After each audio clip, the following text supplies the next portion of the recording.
And the first investment that we're doing is in Pilgrim's Pride. Now, I did some research and that one made sense for her, but I said, we're going to invest in chicken. That's what we're going to invest in. Do you want a wealthy retirement without worrying about money?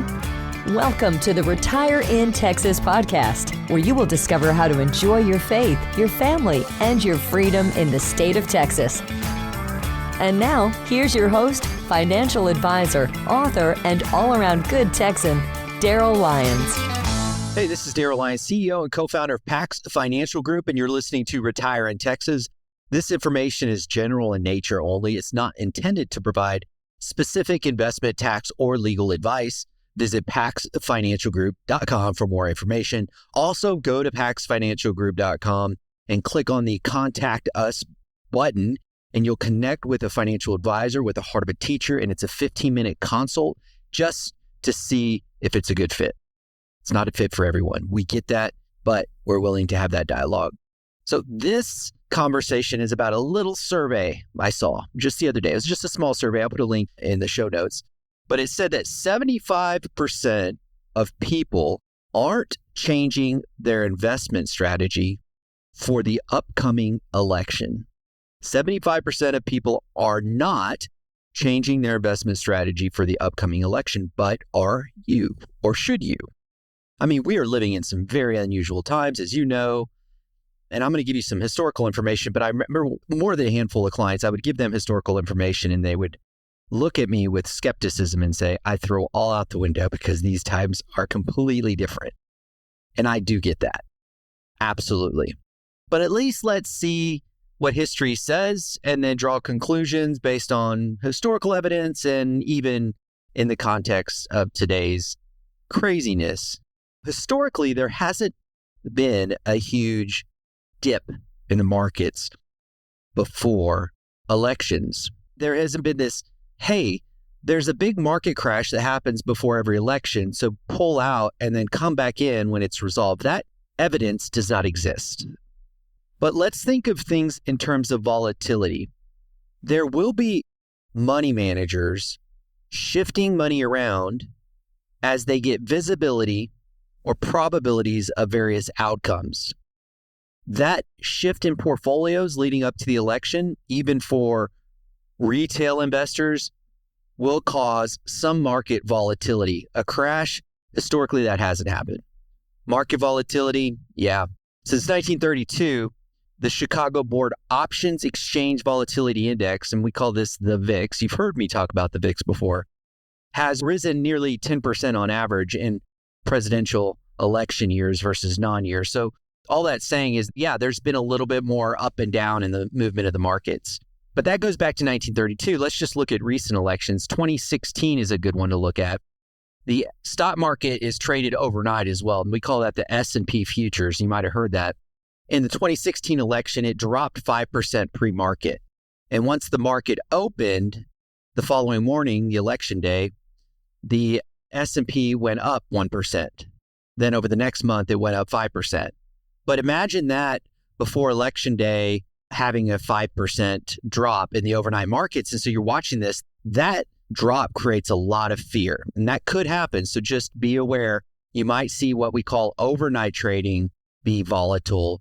But based on 2016, that happened, and then it stabilized the next morning. So just know that that's a possibility. Now, 2020, we could look at that and say, can we learn anything from that? In 2016, we learned that the futures markets had volatility, but it didn't translate necessarily into the normal hour market. Now, 2020, quite different. As you recall, the election was contested. And really, we were also recovering from a 30% market drop in March.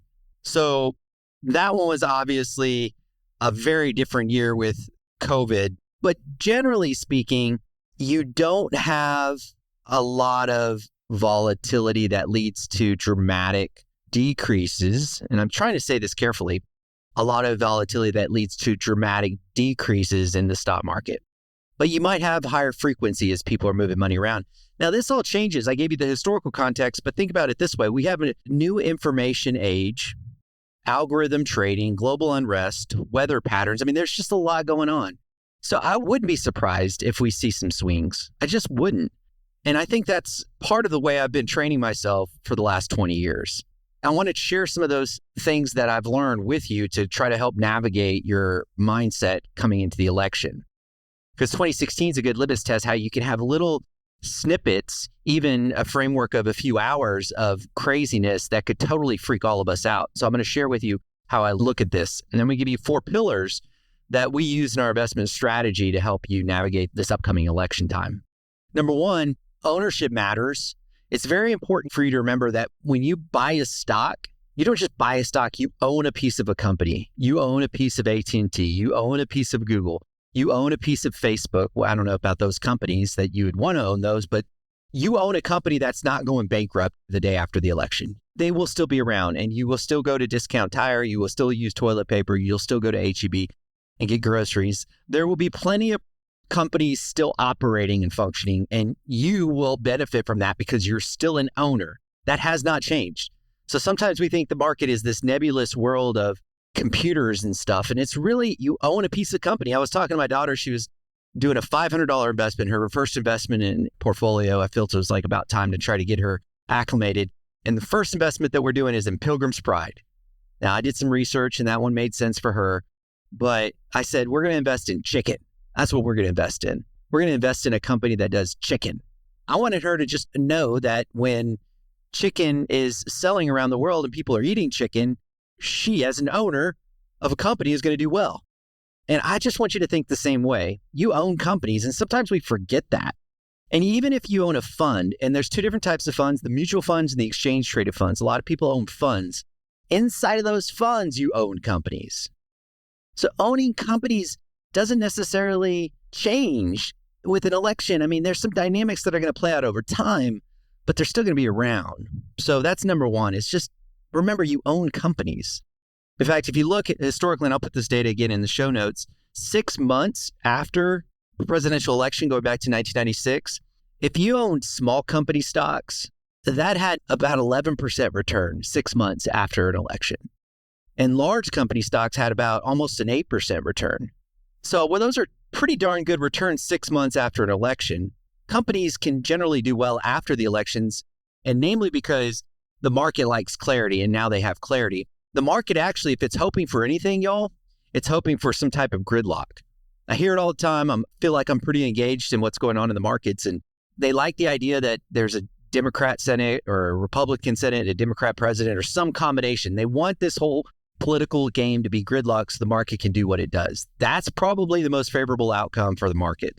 But regardless, once it gets clarity, then you start seeing companies do real well, at least the stock price of those companies historically. The second thing, so the first thing is for you to remember that ownership matters. The second thing I want you to remember is you've got to have objectivity over emotion. Objectivity over emotion. And I've spoken ad nauseum about behavioral finance.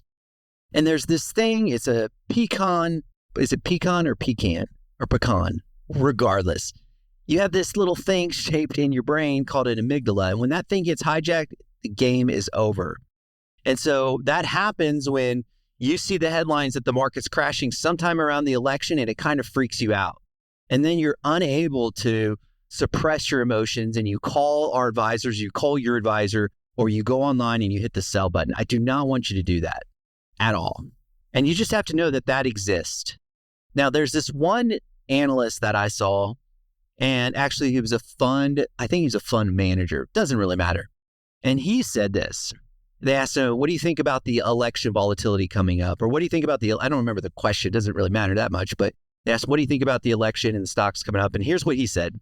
I think it will be a fun time because there will be a lot of opportunity. I think it will be a fun time because there will be a lot of opportunity. In other words, volatility is coming and he's going to go shopping. That's exactly what he's saying in Wall Street words. Volatility is coming and I'm going shopping. But what he's doing is he's taking the emotion out of it. And I want you to do the same thing because that's how people win with investing long term. They are objective, not emotional. Number 3, speaking of long term, those people that navigate through these elections think long term. And I think whenever you own a company, you have to think that way. When you own a company, having ownership of PACs, you just go through seasons where the company's not doing that good. And it's not necessarily bad. I mean, if a company is less profitable, it doesn't mean that it's doing bad. Sometimes companies take their profits and take their cash and make investments in technology so that way 5 or 10 years down the road, they'll be healthier companies. They acquire another company and use cash or debt to acquire that company. And in the short term, it doesn't look good, but long term, it works out real well. Sometimes companies have layoffs and things happen. And sometimes there's seasons when they're out of favor. It's ridiculous for us to freak out when we see these seasons. I prefer, if possible, and it's hard to do, and you have to have a life, but every now and again, I get on these publicly traded calls, you can too, and just listen to the CEOs of these companies and just kind of listen to what they're doing in an environment where their stock might not be performing. Sometimes you're being sold, but you can hear, hey, I know our stock's down and I know our profit's down, but we're using that cash to reconfigure our whole distribution line so that way we can be more profitable down the road. Okay, that makes sense to me. But you go through these seasons, and if you're thinking short term and you see the stock price go down and you freak out, that's how people lose money. And I don't want you to lose money. So number 3, long-term thinking during this season of the election is very important. Okay, number 4, we call these pillars, 4 investment pillars. The 4th pillar is to make sure you align your expectations with everyone else. So what do I mean by everyone else? Well, it's important that you and your spouse get on the same page and just have a strategy of how you're going to approach market volatility. Are you going to freak out? Am I going to freak out? Or we recognize we're in this thing long term? I do know that sometimes spouses can freak out, and that puts a lot of stress on the family. I've seen that over the years. So I just want you to get in front of that, making sure you're on the same page. And then also working with your advisor or whoever is managing your portfolio and making sure that your portfolio is aligned with your expectations. The last thing that you would want is to think, oh, you know what? Our portfolio isn't going to go down that much because we're all in bonds. And then you go to your advisor and say, wait, I thought we were in bonds. Why is it down 50%? That you'd never want to happen. So just make sure that you and your advisor are all on the same page, and you can do these stress tests on your portfolio to say, okay, what if the market goes down 50%? I'm making this up. I don't think it'll happen. Rarely happens. It does, but it rarely does. And just say, I want you to stress test it for me, and just making sure we're all on the same page, all 3 of us, our spouses, if your kids are involved and your advisor, making sure we're all on the same page. I one time had a client come up to me and said, my expectation was that you were going to be a Warren Buffett and make me rich. I was like, that is missed expectation. First of all, you're already rich. So if anything, my job is to keep you rich, not to make you rich. And so we had to reset expectations because that's just not the role I play. And so making sure you understand the role of your advisor and how they're going to work with you, and then making sure you and your spouse are on the same page. So again, kind of going back to this idea of what you're going to do with your money, 75% of the people out there said, I'm not going to do anything different. And I think that's right. But also want to make sure you're mentally prepared just in case there's heightened volatility. And the way you can do that is you can lean into the 4 pillars we use as we build out portfolios and manage people's money. And number 1, ownership matters. Think like an owner. Number 2, be objective over emotional. Number 3, think long term. And number 4, align expectations with everyone.